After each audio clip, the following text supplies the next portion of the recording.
আসন্ন ত্রয়োদশ জাতীয় সংসদ নির্বাচনকে সামনে রেখে পটিয়ায় গণসংযোগ জোরদার করেছেন ইনসানিয়াত বিপ্লব মনোনীত প্রার্থী আবু তালেব সারতাজ। শনিবার দিনব্যাপী পটিয়া পৌরসভার বিভিন্ন ওয়ার্ডে তিনি গণসংযোগ করেন।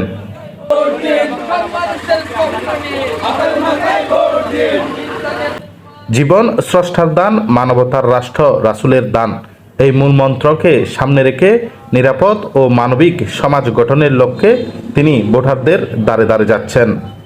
নিরাপদ জীবনের স্বার্থে আমরা মানবিক সমাজ প্রতিষ্ঠার স্বার্থে আমরা প্রতিটা মানুষের কাছে যাচ্ছি। প্রতিটা মানুষ আমাদেরকে সুন্দরভাবে গ্রহণ করছেন এবং সব মানুষ আমাদের বক্তব্যে সাড়া দিচ্ছেন। প্রতিটা মানুষ আমাদের জন্য দোয়া করছেন।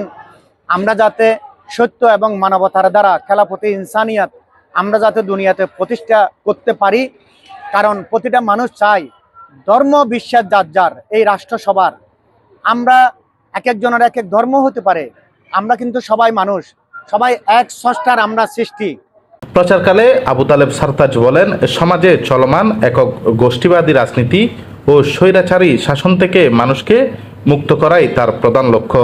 এই জন্য স্রষ্টার ভালোবাসায় আমরা সব সৃষ্টিকে ভালোবাসার যে বিধান স্রষ্টা আমাদেরকে দান করেছেন, সেই বিধান মতো আমরা সমাজের মধ্যে যে একক গোষ্ঠীবাদী যে রাজনীতি, স্বৈরাচারী রাজনীতি, সেখান থেকে মানুষকে মুক্ত করার কথা বলছি।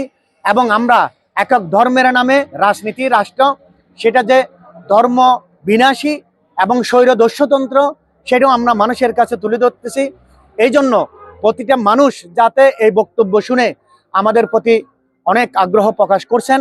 ভোটারদের উদ্দেশ্যে দেওয়া প্রতিশ্রুতি সম্পর্কে তিনি জানান, রাজনীতিতে সবার আগে মানুষের মানব সত্তার পরিচয় প্রতিষ্ঠা করাই তার অঙ্গীকার। স্রষ্টার বিধান অনুযায়ী জীবন পরিচালনা এবং হযরত মুহাম্মদ সাল্লাল্লাহু আলাইহি ইসলামের শিক্ষা অনুসরণ করে একটি মানবিক আদর্শ সমাজ গড়ার কথা তিনি বলেন। আমরা ধর্ম বর্ণ নির্বিশেষে আমরা সব জায়গাতে যাচ্ছি, সব জায়গা থেকে সুন্দরভাবে আমরা সাড়া পাচ্ছি। আজকের এখানে রাজনৈতিক যে দলগুলি আছে, ক্ষমতার লোভে আজকে বিভিন্ন জন বিভিন্নভাবে মানে বলছেন, ওনারা বলছেন, আমি জানি না কতটুকু কে কি বাস্তবায়ন করবেন। তবে আমরা একটা জিনিস সর্বপ্রথম আমাদের প্রতিশ্রুতির মধ্যে আমরা একটা জিনিসকে গুরুত্ব দিচ্ছি, সেটা হচ্ছে যে আমরা আমাদের জীবনটা মানে স্রষ্টাই সৃষ্টি করেছেন, জীবনটা স্রষ্টার এই দান।